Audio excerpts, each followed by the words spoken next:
आधुनिक मशीनें जिम्मेदार हैं आपकी बॉडी के ऑर्गन निकालने के लिए।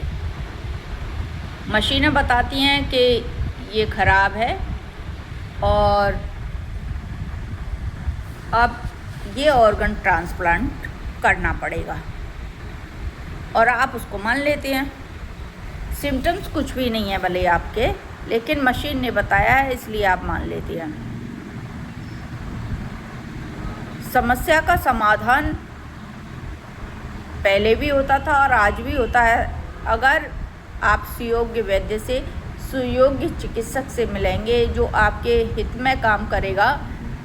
जब मैंने आयुर्वेदाचार्य नहीं किया था तब मेरे मदर फादर भी एलोपैथी वाले जो डॉक्टर्स हैं उनको दिखाते थे, और वे डॉक्टर्स आज के डॉक्टर्स जैसे बिल्कुल नहीं थे।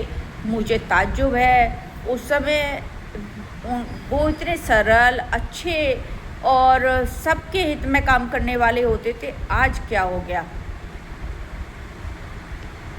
वो बहुत सारी ऐसी अच्छी अच्छी बातें, अच्छी घर की चीज़ें और व्यवहार कुशल भी होते थे।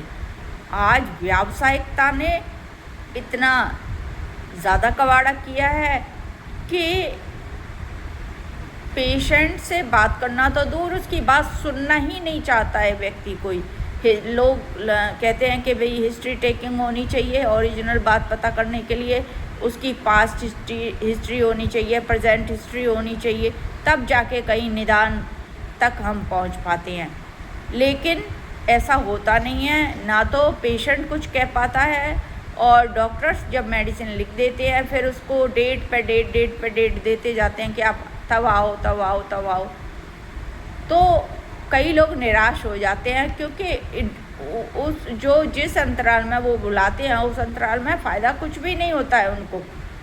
बस दवाई ले रहे हैं साहब, ये हो गया, ये और हो गया, अब फिर उसकी दवाई चलाते हैं या फिर उसको रेफ़र करते हैं किसी और डिपार्टमेंट में। ये सब जो तमाम जो काम है ये परेशानियां बढ़ाने वाली हैं। एक इंसान जो सामान्य व्यक्ति है उसके पास पैसा भी नहीं है और वो इतना अशक्त है कि वो जगह जगह घूम नहीं सकता है। उसके लिए कितनी भारी प्रॉब्लम हो जाएगी इन सब चीज़ों की वजह से कि उसको कोई बीमारी है, वो दर बदर की ठोकरें खाता हुआ एक डिपार्टमेंट से दूसरे डिपार्टमेंट में घूम रहा है, तीसरे में घूम रहा है, कभी ये जांच करवाओ कभी वो जांच करवाओ। तो आगे आना पड़ेगा आयुर्वेद के लोगों को, आयुर्वेद के चिकित्सकों को इसकी जिम्मेदारी संभालनी पड़ेगी कि आप नाड़ीविद बने। और नाड़ी वैद्य जो अच्छे नाड़ी वैद्य हैं उनको कुछ भी इन्वेस्टिगेशन करवाने की आवश्यकता नहीं होती। वो अपने नाड़ी की परीक्षण से ही देख सकते हैं कि इसने ये अहित आहार विहार लिया है, इसका निदान ये है और इसकी ये चिकित्सा होनी चाहिए। और वो भी सालों साल नहीं चलती है, उसका एक ड्यूरेशन मापदंड है कि इतने समय में ये दोष जो हैं वो बैलेंस में आ जाएंगे, बस उतने तक ही चिकित्सा चलती है। उसके बाद तो हित अहित आहार विहार पर ही डिपेंड करता है। तो ये जो सारी चीज़ें चल रही हैं, अपने थोड़ा सा थर्ड आई को यूज करो, अपने विवेक को यूज करो और निकलो बाहर उस अंधेरे से, आयुर्वेद की तरफ लौटो। आयुर्वेद आपकी माँ है, माँ आपकी सुरक्षा करेगी।